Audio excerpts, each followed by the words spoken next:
Hello viewers, আসসালামু আলাইকুম। MC J ব্লগে স্বাগতম।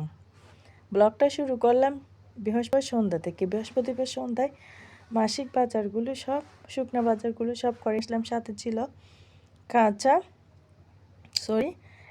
খেজুরের রাব বা ঝোলা গুড়, তারপরে ছিল খাঁটি সরিষার তেল, ওটা হয়ে গেছে ভিতরে বস্তার ভিতরে, আর ডাল, 2 রকমের ডাল, সব কিছু শুকনো বাজার ধরতে গেলে শুকনো বাজার সব আছে। শুকনো বাজারগুলো সব গুছিয়ে রাখার পরে কাঁচা সবজি, কাঁচা বাজার, কাঁচামরিচ, ধনেপাতা, ফুলকপি সবগুলো গুছিয়ে রাখলাম। তারপর মাছগুলো গুছিয়ে রাখলাম। বড় একটা পাঙ্গাস মাছ কেটে কুটে চামড়াটা ছিলে আনছি। চামড়া ছিলে ফেললে গন্ধটা আর থাকে না, বাচ্চারা বেশ পছন্দ করে। তারপর ফল গুছিয়ে রাখলাম। পেয়ারাটা ছেলেটা খুব পছন্দ করে, এর জন্য পেয়ারাটা বেশি আনা হচ্ছে ইদানিং। তারপর শুক্রবার সকালবেলায় খুদের ভাত বা বউ ভাত, যেটাই বলে না কেন, এই খুদের ভাত করলাম রাইস কুকারে। প্রথমে তেল দিয়ে, তারপর পেঁয়াজ কুচি দিলাম, রসুন দিয়ে নেই, ভালো লাগে না সেজন্য। তারপর কাঁচামরিচ দিলাম, এগুলো বেশ লবণ সহ, আর জাস্ট আর কিছু দিই না। এগুলো দিয়ে বেশ কিছুক্ষণ কষালাম। কষানোর পরে দিয়ে দিলাম ধুয়ে রাখা খুদগুলা, দিয়ে বেশ কিছুক্ষণ কষালাম। কষানোর পরে পানি গরম করে পানি দিলাম। তারপর রাইস কুকার অফ করে দিলাম। অফ করে দেওয়ার পরে হয়ে গেল খুদের ভাত। উপরে ধনেপাতা দিলাম।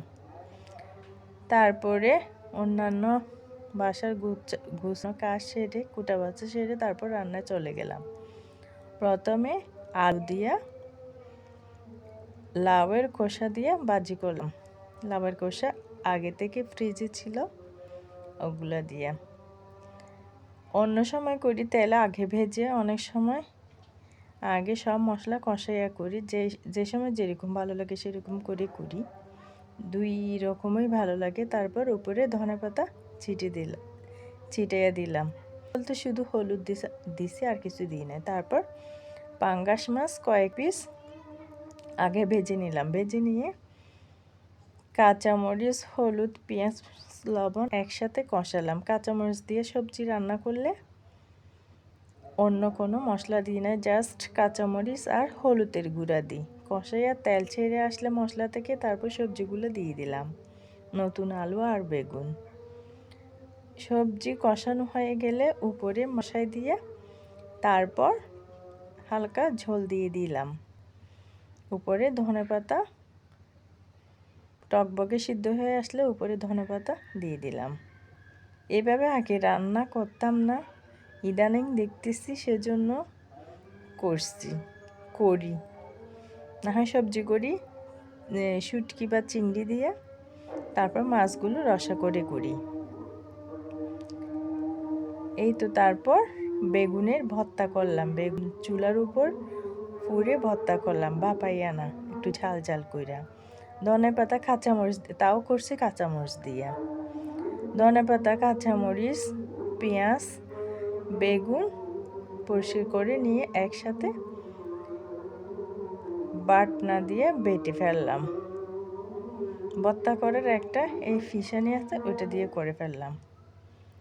তারপর খাঁটি সরিষার তেল দিয়ে আবার চুলার উপর বাগার দিলাম। এরকম করে ভর্তা করলে খুব ভালো লাগে খেতে। বাসায় তখন বলতে বাসায় ডিম ছিল না, সেজন্য আর ডিম দিই নাই। যদি একটা ডিম দেওয়া হইতো, পরিমাণ তো কম, সেজন্য একটা বলতেছে, একটা দিলে আরও স্বাদ হইতো। কিন্তু বাসায় ডিম ছিল না, সেজন্য তখন আর ডিম দিতে পারি নাই। কাঁচা সরিষার তেল দিয়ে বাগার দিলাম।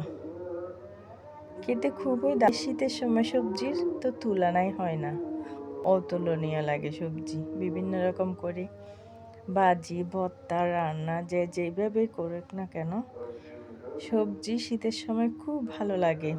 বিভিন্ন রকম সবজিও পাওয়া যায়। এই তো তারপর তৈরি হয়ে গেল দারুণ স্বাদের ভর্তা। এরপরে করলাম কাঁচামরিচ দিয়া ফলি মাছ, শিং মাছ, আর একটা কি মাছ ছিল ওইটা। এই মাছগুলো ঝোল খাইলেও নাকি ভালো, সেজন্য পাতলা ঝোল করে একটু রান্না করলাম। ফলি মাছের ঝোল খাইলেও ভালো, শিং মাছের ঝোলও ভালো। ছোট মাছ তো বাচ্চারা তেমন পছন্দ করে না। তারপর বিকালবেলায় চা করলাম, সাথে ছিল মোগলাই পরোটা, ওটা স্কিপ হয়ে গেছে। আজ এই পর্যন্ত, আল্লাহ হাফেজ। আবার দেখা হবে অন্য কোনো ভিডিওতে। ভালো লাগলে লাইক, কমেন্ট, শেয়ার করতে ভুলবেন না প্লিজ।